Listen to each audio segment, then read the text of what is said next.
one heavy set So here, let's listen to some racist. white guy who was at the airport. Daily Mail has an article about this. He's at the airport crying, and he said, they won't let me fly. They're calling me a terrorist. They're trying to ruin my life, things like this.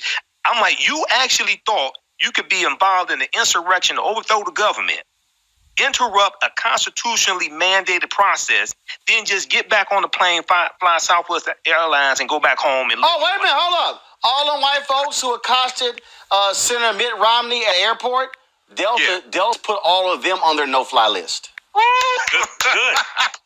Let me also give y'all this. Ashanti Smith, go to my iPad. She put this, she had a GoFundMe account. She tweeted, my name is Ashanti Smith. I'm a 28-year-old African-American woman in the Washington, D.C. I recently was assaulted and harassed by voters on Black Lives Matter in D.C. 2021. Surface where I was surrounded by Trump extremists in my life.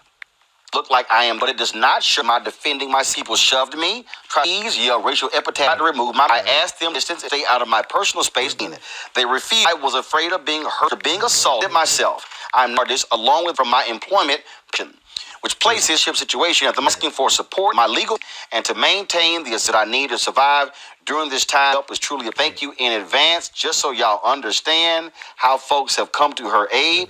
She had a goal of $85,000, $199,623 was raised from 7,400 different donors. That's amazing. That's great. That's amazing. Yep. That's what social media is supposed to be for, and that can show the power of it. But this other side, these terrorists that walk through. What's interesting, getting back to them, a lot of them are boomers, and they told don't take pictures of everything of yourself, and don't put it on media. But then they go and commit a crime, and then think that people see it, and they post it on social media. They post before and after, and think that we won't see this. And what's really kind of interesting and funny, all these people complaining about the First Amendment. To Michael's point, they don't understand how First Amendment works. You don't have a First Amendment right to be on Facebook. Facebook is not the government. They don't have to. So all these people that talk about not private sector not getting in the way, except for when they want to have something for themselves, and now they want to make sure the government takes over Facebook. I mean, what is it that you want here? Do you want private sector?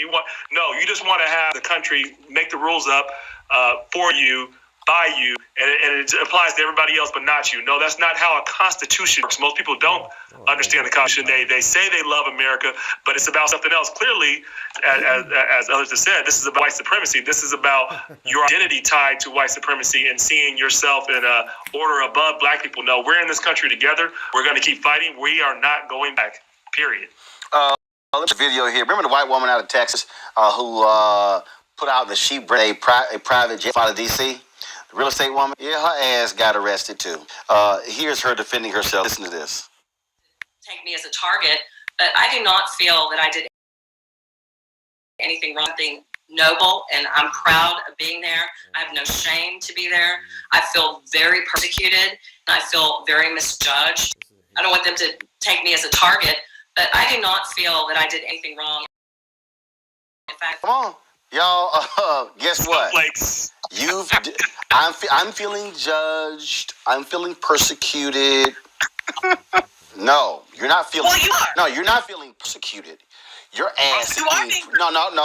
She's not feeling persecuted. She's being prosecuted. Prosecuted. That's the word. That's what I was saying. She's being prosecuted. Yeah. Because she and everybody like her. Like I saw on Fox News, they were saying, well, these people are confused, and everybody's saying, they don't understand why people lost. And then you can see another clip where they talked about liberals and black people and other folks like, why are they so mad at the president? He won. And then they're saying at the same tone, if you see them talking about the folks that stormed the Capitol, well, these are good Americans. These are good people. So, again, we lie to ourselves about how we ourselves in this country. And all of this is because we want to deal with race. And we talked about it on this show, but what I think needs to happen, and I know, Roland, you said this, needs to be a Truth and Reconciliation Commission about the truth about race in this country. And we need to make sure everybody has it, and we teach history in terms of how it actually happened, and people can learn. So like Germany, like South Africa, we can begin to move past this instead of trying to deny white supremacy in terms of its roots in the country. These folks are just truly... Go ahead, y'all. Yeah, America needs a massive history lesson. I've said this before. Americans are woefully ignorant of history.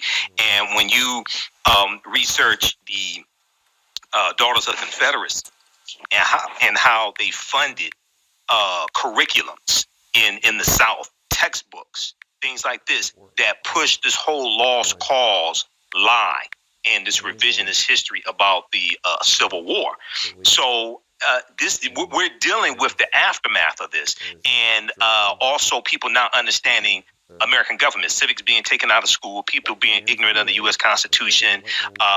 There was a study I saw. There was an article from 2014, and there was a study that came out at the time, and it talked about how almost 2/3 of Americans cannot name the three branches of government. Okay, almost 2/3 of Americans. Now we know Senator Tommy Tuberville could not do that. God, don't. How did you graduate? No, hold up. No, forget. Dude, Tommy Tuberville don't even know what the hell the Voting Rights Act is. I fired him, by the way. That. So I know that. Let me say, at Proud Point, I was chair of the board of the University of Cincinnati, and my year last year, I fired him. I am so happy he was replaced by a coach. That's why we're number 5 in the nation. He was an idiot. I'm very glad one of the best decisions I made in firing him. So, all right, I had to say that. Tommy Tuberville absolutely is, without a doubt, of the just so y'all understand how dumb this dumbass is. I mean, if you from Alabama and you voted for this fool, you stupid. I mean, you stupid. I don't know how y'all picked this dumbass over Doug Jones. Wait. Hold on, Kelly. I am going to play this video probably once a week, as long as he's in the United States Senate. That means for the next 6 years. This man is stupid. The Voting Rights Act was born out of the black belt in Alabama. Y'all listen to Tommy Tuberville when he had to explain what the Voting Rights Act is. This is not a daily show. This is not a late night show. This is literally Tommy Tuberville in his own words discussing the Voting Rights Act. The thing about the Voting Rights Act is, it's, there's a lot of different things to look at it as, help. What direction do we need to go with it? I think it's important that with everything we do, we keep an eye on it, run by our government, and it's run to the point that it's got structure to it. It's like, I mean, it's got to have, for some reason, we look at things changed to think we're going to make it better. Better do a lot of work on it before we make it. Stanley. What the? I got nothing. I don't know. I'm saying he's a senator. See, this is what I'm trying to explain to people. Look, he's going to be one of the people voting on reparations. Oh, he's going to be one of the people who are voting on the John Lewis Voting Act. John Lewis Voting Act, Right. the George Floyd Policing and Justice Act. I'm trying to explain to we got to keep an eye on it. We gotta see if the chicken crossed the road and look to the left or to the right. We gotta see if the wool gets put over the head, because we gotta make sure that the cap pulled back far enough. What the hell, y'all? This is one of the 100 United States senators. The point I'm trying to make, Roland, is that a lot of our people say we want reparations. You don't understand. Reparations has to pass the House of Representatives and the U.S. Senate. You're gonna need 60 votes in the Senate. If a reparations bill somehow comes to the Senate floor, he's going to be one of the dumbasses voting on it if they don't object to it through unanimous consent. Yeah, you don't need 60. What they need to do is get rid of the filibuster by majority vote. That's what they do. That's the first thing they need to do. But you may not even have 51 because you got Joe Manchin from West Virginia. You may, but see what it don't even hold up. It don't even matter if it's reparations, y'all. It don't even matter if it's that. Bottom line is, what you're dealing with on the Republican side, you are dealing with some idiots. One of the people who was one of the leaders of the insurrection was Mo Brooks of Alabama. Okay, Paul Gosar of Arizona. Bibbs of Arizona. These are dumb people. Hell, I swear the second most U.S. Senator is Marsha Blackburn of Tennessee. Yep. We need to go get the dumbass Louis Gohmert in the House. And then, hold up, I got to deal with dumbass Matt Gaetz, Florida. I mean, so on the Republican side, it's a lot of dumbass people. Yeah. But even still, Kelly, go ahead. brings me. Go ahead.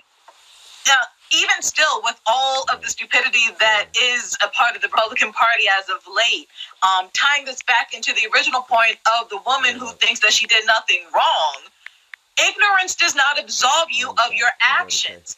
Nope.